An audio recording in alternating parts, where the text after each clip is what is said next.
नमस्कार, आप सभी का स्वागत है। BSc yoga third year paper second advance yoga therapy और इसके अंतर्गत आज हम पढ़ेंगे योगा फॉर कार्डियोवास्कुलर डिसऑर्डर्स। जो रक्त वाहिकाओं या हृदय से संबंधित समस्याएं हैं उनके लिए कौन से योग जो है वो उपयोगी हैं।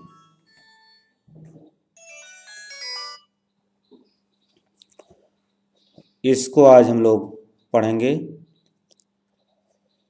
रक्त वाहिकाओं से संबंधित या हार्ट से संबंधित, कार्डियक मसल से संबंधित जो भी समस्याएं होती हैं उनमें मुख्य रूप से ऐसे अभ्यास उपयोगी होते हैं जो नंबर एक आर्टरीज और वेन्स को या नाड़ियों को शुद्ध करें।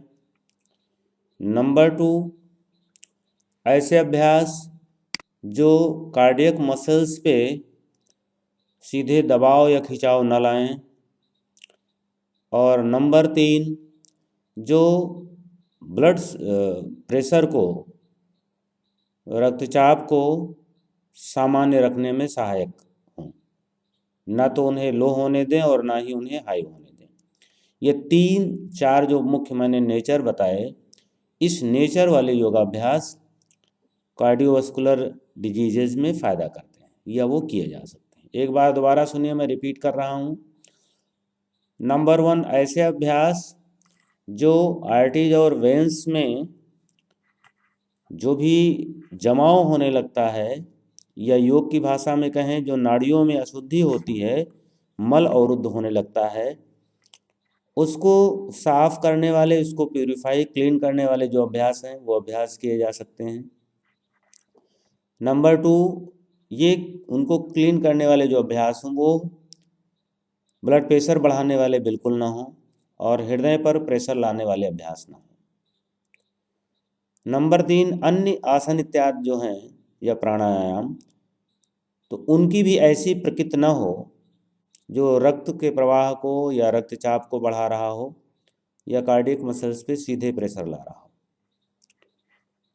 और नंबर तीन, ऐसे अभ्यास इसमें फ़ायदा करेंगे जो आर्टरीज वेन्स को शुद्ध रखने के साथ साथ रक्तचाप को सामान्य रखने में सहायक हों, न उसे बढ़ने दें न उसे डाउन होने दें। तो रक्त प्रवाह को सामान्य अवस्था में, रक्तचाप को सामान्य अवस्था में, ब्लड प्रेशर को नॉर्मल अवस्था में रखने में जो अभ्यास सहायक होते हैं वो अभ्यास इसमें किए जा सकते हैं। अब आइए इन स्वभाव वाले कौन कौन से अभ्यास हैं, तो उसमें कुछ अभ्यास का नमूना हम देख रहे हैं यहाँ पर। मुख्य बात जो मैंने है वो आपको सिद्धांत के रूप में बताई कि इस स्वभाव वाले जो अभ्यास हैं, कौन कौन से स्वभाव। नंबर एक, वह रक्तचाप न बढ़ा रहे हों। नंबर दो, वो आर्टरीज वेन्स को शुद्ध कर रहे हों, क्लीन कर रहे हों। नंबर तीन, ब्लड प्रेशर सामान्य रख रहे हों, न उनसे ब्लड प्रेशर बढ़ता हो और न ही डाउन होता हो। क्योंकि ढेर सारे ऐसे अभ्यास हैं जो प्रैक्टिस के समय थोड़ा सा प्रेशर आता है, रक्त प्रवाह भी बढ़ता है और रक्तचाप भी बढ़ता है। तो ऐसे अभ्यासों का सिलेक्शन हृदय रोगियों के लिए नहीं करना चाहिए। अब इस स्वभाव वाले कौन कौन से आसन हैं, उनमें कुछ आसन को हम उदाहरण के तौर पर देख रहे हैं। तो सबसे पहले षटकर्म। षटकर्म में कौन कौन से अभ्यास हैं जो किए जा सकते हैं। उसमें जल नीति का अभ्यास। जल नीति का अभ्यास आराम से किया जा सकता है, इससे नाड़ियाँ भी शुद्ध रहेंगी और नासिका के श्वसन, नासिका मार्ग के क्लीन रहने से, स्वच्छ रहने से श्वसन प्रक्रिया स्वाभाविक रूप से और पर्याप्त मात्रा में होती रहेगी, उस पर किसी तरह का कोई दबाव नहीं आएगा। दूसरा, ढेर सारी पॉल्यूशन से जुड़ी हुई जो चीज़ें होती हैं, तो पॉल्यूशन, जो वायु का पॉल्यूशन होता है, प्रदूषण होता है, तो उसमें धुआं है, डस्ट है, ढेर सारी और चीज़ें हैं, ऑक्सीजन की कमी है। तो ये सब जो अपशिष्ट पदार्थ हैं या गंदगी कह लें, वो नासिका में ही जाकर के पहले चिपकती रहती है और एक बड़े लेवल पर या उसका एक बड़ा भाग नासिका में ही रह जाता है, और वहाँ से जब ऊपर होता है तो आगे वो आगे बढ़ता है और फेफड़े तक भी जाने लगता है। तो जल नीति के अभ्यास से उसको नासिका में ही क्लीन हो जाएगा, वो नासिका से ही वास हो जाएगा। दूसरा है, ढेर सारी बीमारियां दूसरी होती हैं जिनका यद्यप हार्ट से सीधा संबंध नहीं है, लेकिन श्वसन प्रक्रिया जितनी क्लीन होगी, जितनी स्वाभाविक सहज होगी, जितनी प्रॉपर होगी, जितनी दोनों नासिकाओं में संतुलित होकर के होगी, उतना ज़्यादा हृदय पर प्रेशर कम पड़ेगा और लंग्स पर प्रेशर कम पड़ेगा। ये एक सामान्य सा नियम है। तो इस दृष्टिकोण से जलनीति का अभ्यास फायदा करेगा। जलनीति का अभ्यास ऐसे लोग कर सकते हैं और इससे कोई क्षति भी नहीं होगी। नंबर 2, जॉइंट्स मूवमेंट के जो अभ्यास हैं, संधि संचालन के जो अभ्यास हैं, वो उपयोगी हैं। हम सभी जानते हैं कि योगाभ्यास करने से पहले हमें शरीर को वार्म अप करने के लिए, शरीर को थोड़ा गर्म करने के लिए और मूवमेंट देने के लिए, फ्लेक्सिबल करने के लिए, मांसपेशियों को थोड़ा गर्म करने के लिए हम कुछ ऐसे अभ्यास करते हैं जिससे हमारा शरीर आसन के लिए तैयार हो जाता है। तो उनमें तमाम तरह के अभ्यास हैं, स्थूल व्यायाम है, सूक्ष्म व्यायाम है, कुछ एक्सरसाइज का भी सहारा ले लेते हैं। कभी कभी यंग या बच्चों के लिए सूर्य नमस्कार भी बॉडी वार्म अप के रूप में इस्तेमाल कर लेते हैं। तो ये तमाम तरीके के अभ्यास हैं, उन्हीं में से एक तरीका ये संधि संचालन का है। तो ऐसे लोगों के लिए संधि संचालन के अभ्यास का ही प्रयोग करना चाहिए, बहुत हैवी अभ्यास का प्रयोग नहीं करना चाहिए। संधि संचालन के अभ्यास सरल अभ्यास हैं, एक एक जॉइंट्स के मूवमेंट के हैं, तो इससे हार्ट पर सीधे कोई प्रेशर नहीं आएगा, नंबर 1। नंबर 2, हमारे शरीर के जॉइंट्स जितना इजी मूवमेंट जितना होता रहेगा, उनमें फ्लेक्सिबिलिटी जितनी ज़्यादा रहेगी, उतना ज़्यादा रक्त प्रवाह सुव्यवस्थित होगा। शरीर में अगर जितना ज़्यादा कड़ापन रहेगा, उतना ज़्यादा रक्त के प्रवाह में बाधा उत्पन्न होगी। तो ये शरीर को लचीला बनाए रखने के लिए और जॉइंट से जुड़ी हुई जो समस्याएं हैं उनके लिए बहुत उपयोगी है।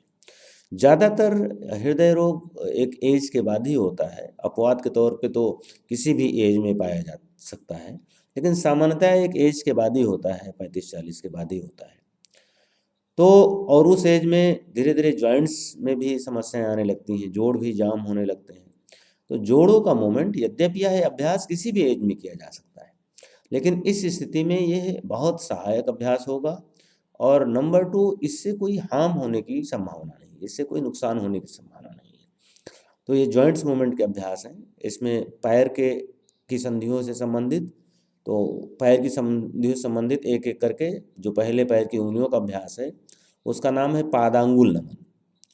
फिर उसके बाद दूसरा टखने से करते हैं, टखने को आगे पीछे अपनी ओर खींचते हैं तो श्वास भरते हैं, बाहर की ओर खींचते हैं तो श्वास निकालते हैं, इसका नाम है गुल्फ नमन।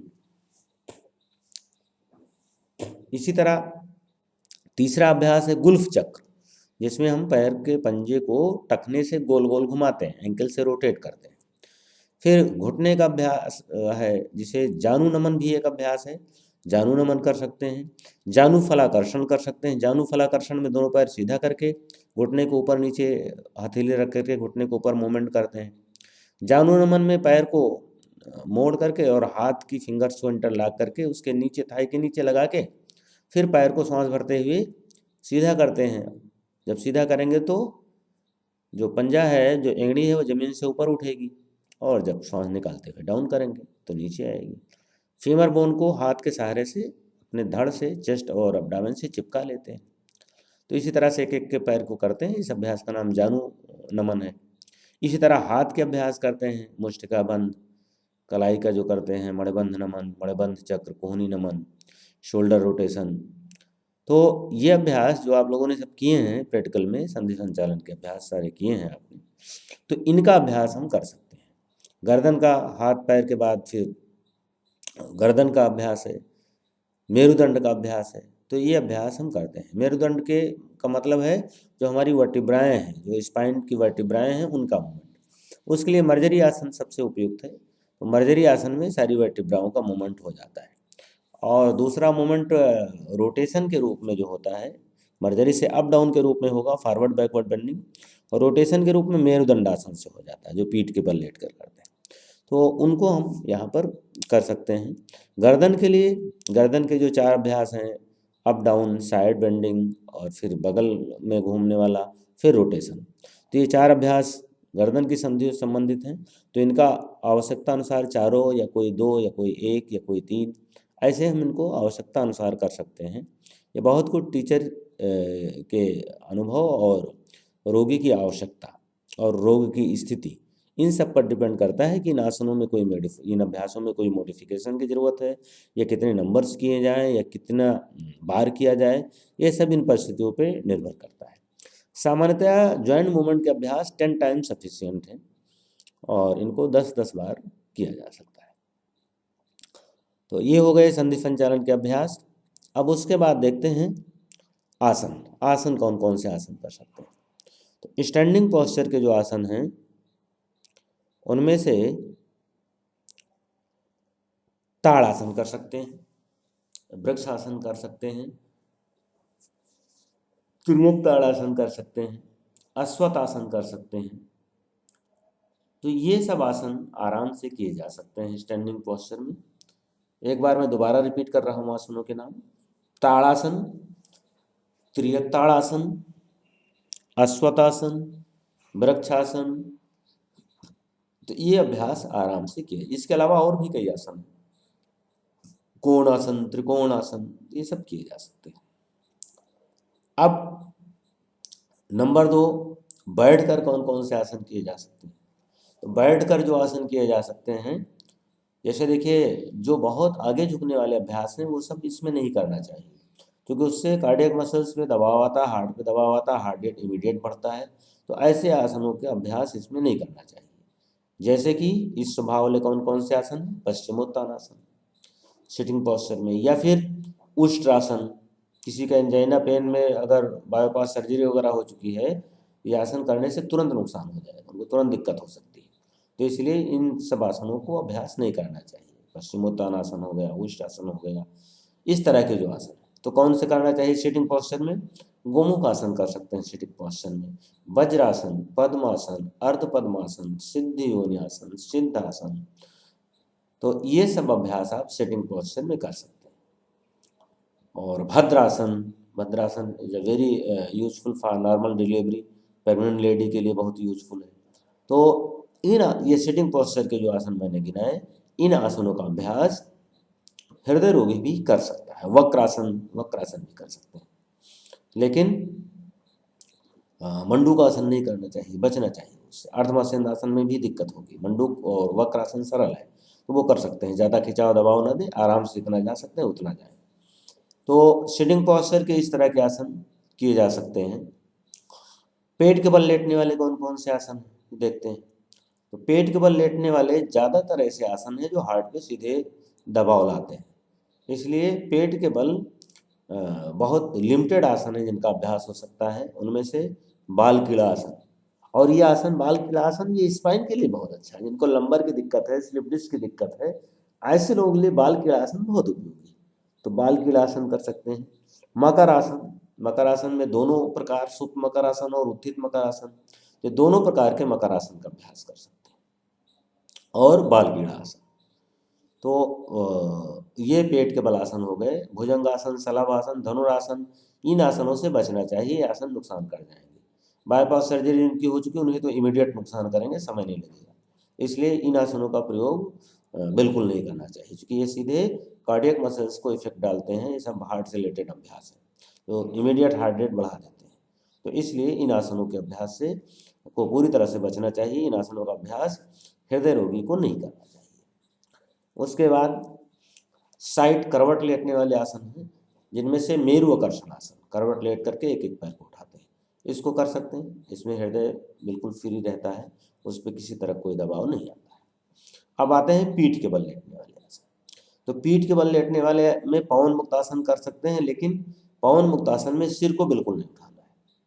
जिन्हें सर्वाइकल की समस्या है उनको भी नहीं उठाना, जिन्हें जो हृदय रोगी हैं उनको भी नहीं उठाना। तो ऐसे लोग अगर सिर उठाएंगे तो हार्ट में बहुत प्रेशर आएगा। बिना सिर उठाए आराम से पैर को मोड़ करके हाथ से थोड़ी देर पकड़े रहें और थोड़ा प्रेशर बनाएं, ज़्यादा प्रेशर न बनाएं। और कितनी देर रुकें? 10 से 5 सेकंड, जैसी आपकी क्षमता है। 5 सेकंड तो बड़े आराम से हो जाएगा, लेकिन अगर 10 सेकंड होल्ड कर सकते हैं तो 10 सेकंड उस अवस्था को बनाएं, और अगर नहीं रोक सकते हैं तो ज़बरदस्ती बिल्कुल ना करें। जितनी देर आराम से होल्ड कर सकते हैं उतनी देर ही रोकें। तो ये आपका हो गया पीठ के बल लेटने वाले आसन, जिसमें हमने क्या किया, एक तो हमने किया जो है पवन मुक्त आसन, दूसरा आसन करेंगे फिर सेतुबंध आसन। सेतुबंध आसन कर सकते हैं पैर मोड़ करके, कमर उठाने वाला। ये भी स्लिप डिस्क, बैक पेन इत्यादि में बहुत उपयोगी आसन है, और हृदय को किसी प्रकार से कोई क्षति नहीं पहुंचाता है। तो सेतुबंध आसन कर सकते हैं। मेरुदंड आसन कर सकते हैं, जिसका हमने पहले ही जिक्र किया था स्पाइन की ट्विस्टिंग में इस्तेमाल करने के लिए। तो यहाँ पर आप मेरुदंड आसन कर सकते हैं। तो पीठ के बल ये मुख्य रूप से पवन मुक्तासन, सेतुबंधासन और मेरुदंडासन, ये 3 आसन मुख्य रूप से निकल के आते हैं। हृदय की कोई बहुत ज़्यादा समस्या ना हो तो एक पैर से धीरे धीरे पाद चक्रासन भी कर सकते हैं, लेकिन एक पैर से, दोनों से तो भूल के नहीं करना है। तो एक पैर को से गोला बनाया, फिर दूसरे पैर से गोला बनाया, क्लॉक एंटी क्लॉक, तो हिप जॉइंट का मूवमेंट इसमें बहुत अच्छा हो जाता है। तो इस आसन का भी अभ्यास कर सकते हैं। तो ये हो गए आपके पीठ के बल लेटने वाले आसन। तो यहाँ पर हमने पेट के बल, पीठ के बल, खड़े होने वाले और बैठ करके, और करवट लेटने वाला। जब करवट सामने स्लाइड में मैंने नहीं लिख रखा है, लेकिन करवट का भी मैंने एक अभ्यास बता दिया, मेरुकर्षण आसन, जो करवट लेट के होता है। विष्णु भगवान जैसे लेटते हैं, हाथ को स्टैंड बना के कनपट्टी की तरफ लगा के, बिल्कुल उसी पोजीशन में लेट करके ये होता है। तो ये आपके आसन, ये पूरा का पूरा एक प्रोटोकॉल हो गया, जिसमें से षटकर्म, संधि संचालन और आसन के अभ्यास का डिटेल्स बताए गए। अब आगे देखते हैं प्राणायाम, कि इस समस्या में किस प्रकार के प्राणायाम का अभ्यास किया जा सकता है। प्राणायाम में जो सबसे प्रभावशाली प्राणायाम है, सबसे उपयोगी प्राणायाम है, उसका नाम है अनुलोम विलोम प्राणायाम। अनुलोम विलोम प्राणायाम ये ऐसा प्राणायाम है जो किसी भी बीमारी में किया जा सकता है, और यह अमूमन सभी बीमारियों में लाभकारी है। कुछ रोगों में तो ये सीधे तौर पे लाभकारी है, तो कुछ रोगों में इनडायरेक्टली, लेकिन यह सभी प्रकार के रोगों में लाभकारी है। अनुलोम विलोम प्राणायाम सभी प्रकार के जो है अभ्यास रोगों में उपकारी है, लाभकारी है, और हृदय रोग के लिए तो ये बहुत ही उपयोगी है। चाहे उसमें ब्लॉकेज की समस्या हो, एंजाइना पेन की समस्या हो, या बाईपास सर्जरी हो चुकी है तब भी कर सकते हैं, नहीं हुई है तब भी कर सकते हैं। ऐसा कुछ लोगों का दावा है कि इससे ब्लॉकेज खुल जाते हैं। तो ये एक रिसर्च का विषय है, लेकिन हाँ, लाभ इससे जरूर मिलता है। इस प्राणायाम में लेफ्ट से श्वास भरकर राइट से निकालते हैं, और राइट से भरकर लेफ्ट से निकालते हैं। अलग अलग ग्रंथों में इसके अलग अलग नाम बताए गए हैं, जैसे कि गृह्ण संहिता इसको अनुलोम विलोम नाम से ही कहती है, जबकि हठ प्रदीप का इसको नाड़ी शोधन प्राणायाम के नाम से जानती है। प्राणायाम शब्द इसके साथ नहीं जोड़ती है, यद्यपि जिन अभ्यास के साथ प्राणायाम जोड़ती है वो दूसरे अभ्यास हैं, सूर्यभेद, समुज्जयी, शीतली, शीतकारी तथा भस्त्रिका, भ्रामरी, मूर्छा, प्लावनी, अष्टकुंभका। तो ये 8 कुंभक या प्राणायाम वहाँ बताए गए हैं। लेकिन बिफोर दैट, इन प्राणायामों को करने से पहले नाड़ी शोधन आवश्यक है। नाड़ी शोधन मीन्स नाड़ियों की शुद्धि करना आवश्यक है, और नाड़ियों की शुद्धि के लिए उसने जिस प्राणायाम का जिक्र किया है वो यही प्राणायाम है, अनुलोम विलोम। यद्यपि नाम वहाँ पर अनुलोम विलोम नहीं लिया गया है, लेकिन जो उसकी विधि बताई गई है वो यही है। तो ये अनुलोम विलोम प्राणायाम जब हम करते हैं, लेफ्ट से श्वास भरते हैं तो हमारा पैरासिम्पैथिक नर्वस सिस्टम एक्टिवेट होता है, और जब राइट से श्वास भरते हैं तो सिम्पैथेटिक नर्वस सिस्टम एक्टिवेट हो जाता है। तो इसमें कंटिन्यूअस इनहेल और एक्सहेल दोनों चेंज होता रहता है, इसीलिए इसको अनुलोम विलोम कहते हैं। और इनहेल एक्सहेल कंटिन्यूअस चेंज होने के कारण इसमें सिम्पैथेटिक और पैरासिम्पैथिक नर्वस सिस्टम दोनों संतुलित मात्रा में, एक साथ एक संतुलित मात्रा में एक्टिवेट होते हैं। कोई एक हाइपो या कोई दूसरा हाइपर नहीं होने पाता है। ये इस प्राणायाम की विशेषता है। इसीलिए यह प्राणायाम हृदय रोग से जुड़ी हुई सारी समस्याओं में, रक्तचाप से जुड़ी हुई सारी समस्याओं में, चाहे वो रक्तचाप हाई हो और चाहे लो हो, अनुलोम विलोम प्राणायाम किया जा सकता है, और अनुलोम विलोम प्राणायाम बहुत लाभकारी है। योग साधना में भी अनुलोम विलोम प्राणायाम बहुत उपयोगी है, क्योंकि योग साधना का जो आधार है वो है सुषुम्ना में प्राण का प्रवाह होना, और सुषुम्ना में प्राण प्रवाह तभी होगा जब सुषुम्ना खुलेगी, और सुषुम्ना खोलने के लिए अनुलोम विलोम का संतुलित चलना बहुत जरूरी है। अनुलोम विलोम का संतुलित चलना मीन्स, अनुलोम मीन्स इनहेल और विलोम मीन्स एक्सहेल। अनुलोम मीन्स लेफ्ट से भरा तो उसका विलोम क्या होगा, राइट से भरना, और जब राइट से भरा तो उसका विलोम क्या हुआ, लेफ्ट से भरना। यानी कि इनहेल कंटिन्यूअस एक नासिका से कभी नहीं होंगे, चेंज होते रहेंगे। ठीक इसी प्रकार एक्सहेल भी चेंज होता रहेगा। अगर एक बार लेफ्ट से एक्सहेल हुआ तो दूसरा एक्सहेल जब आएगा तो राइट से ही होगा, लेफ्ट से कभी नहीं रिपीट होगा। तो और जब राइट से एक्सहेल हो जाएगा तो उसके बाद जब एक्सहेल का क्रम आएगा तो लेफ्ट से ही होगा, राइट से कभी नहीं होगा। तो इसमें इनहेल और एक्सहेल दोनों का जो है वो विलोम सदैव होता रहता है। एक बार जैसा होगा उसका विलोम अगला अवश्य होगा, इसीलिए इस प्राणायाम का नाम अनुलोम विलोम है। तो इसमें सिंपैथेटिक और पैरासिम्पैथेटिक नर्वस सिस्टम कंटिन्यूअस, चूंकि एक दूसरे के अनुलोम विलोम है, अनुलोम और विलोम है, यानी कि जो सिंपैथेटिक नर्वस सिस्टम का काम है, पैरासिम्पैथेटिक का उसका जस्ट अपोजिट काम है, उल्टा काम है, विलोम काम है। तो ये दोनों अदल बदल के एक्टिवेट होते रहते हैं। एक बार जो है वो सिंपैथेटिक एक्टिवेट होगा तो उसके बाद दूसरा जब एक्टिवेशन का नंबर आएगा तो पैरासिम्पैथेटिक ही होगा, फिर सिंपैथेटिक, फिर पैरासिम्पैथेटिक, फिर सिंपैथेटिक, पैरासिम्पैथेटिक, ऐसे कंटिन्यूअस चेंज रहे होता रहता है अनुलोम विलोम के प्राणायाम से। तो इसका जो सबसे अच्छा प्रभाव पड़ता है वह रक्तचाप हमारा संतुलन की ओर बढ़ता है, नॉर्मल की ओर अग्रसर होता है। वो ना हाइपो होने पाता है और ना ही हाइपर होने पाता है। ये एक बहुत बड़ी विशेषता है अनुलोम विलोम प्राणायाम की। उसके बाद उज्जयी प्राणायाम। उज्जयी प्राणायाम उनको जो है करने से ये मेटाबॉलिक रेट को अच्छे से मेंटेन करता है। थायराइड, पैराथायराइड ग्रंथि एक्टिवेट होती है इससे, और इससे भी किसी प्रकार की कोई हानि होने की संभावना नहीं है।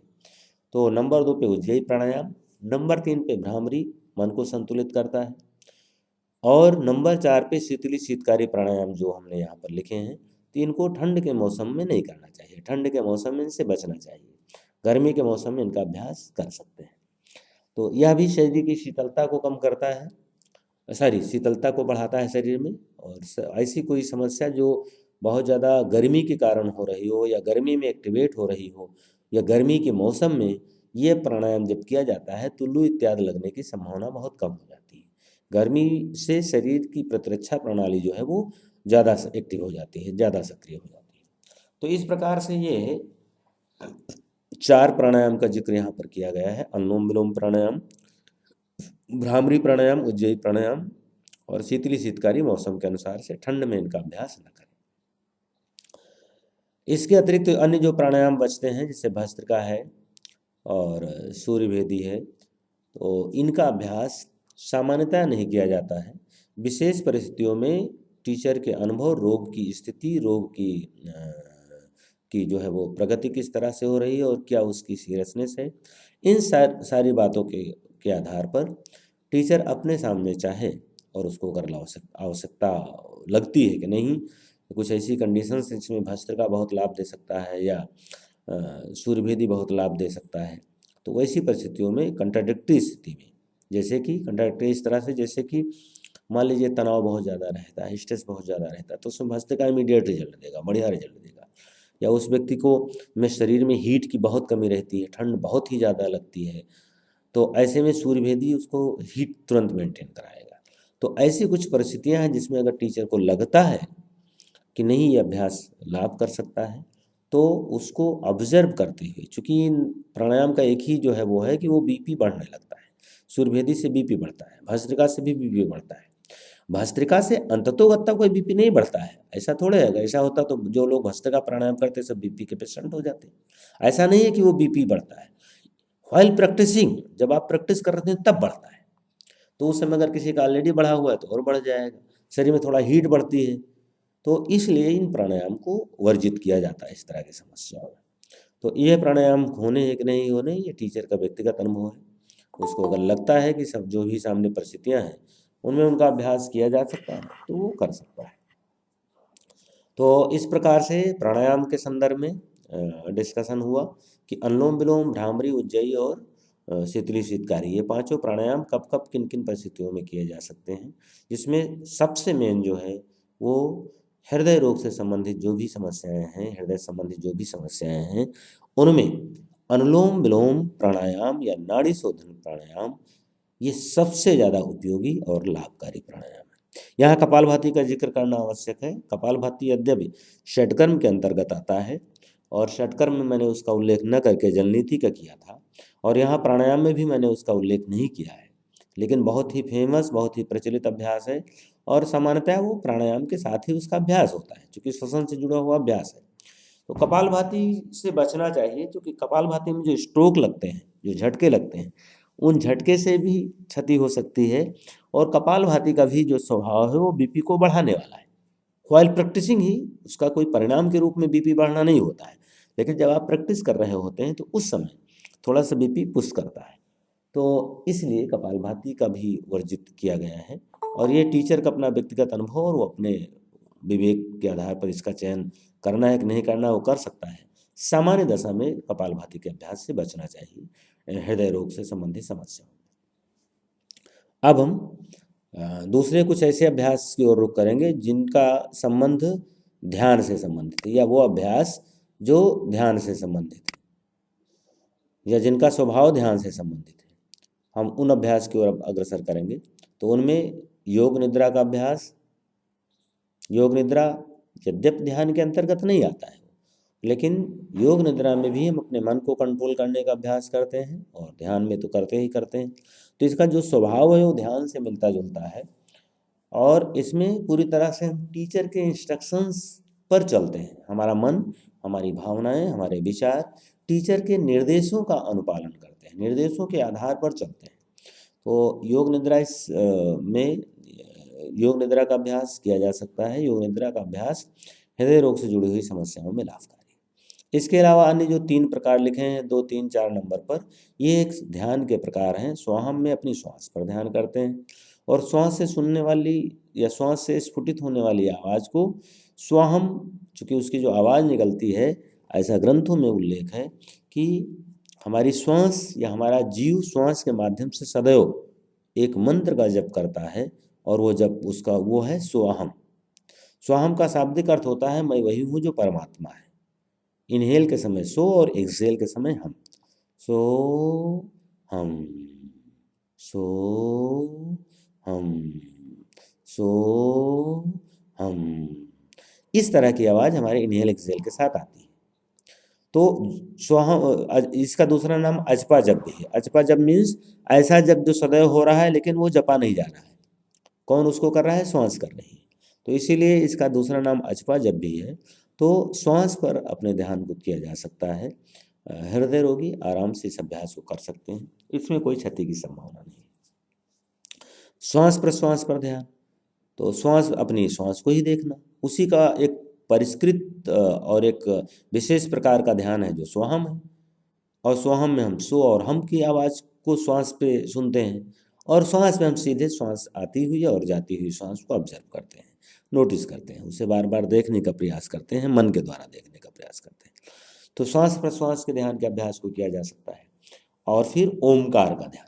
ओमकार का ध्यान, इसमें ओम का जप करते हैं कंटिन्यूअस 5 मिनट, 10 मिनट, 15 मिनट ओम का जप, और ओम में पूरी श्वास पहले भरते हैं, और भरने के बाद फिर श्वास को जो है वो एक्सहेल करते हुए माँ की आवाज़ करते हैं।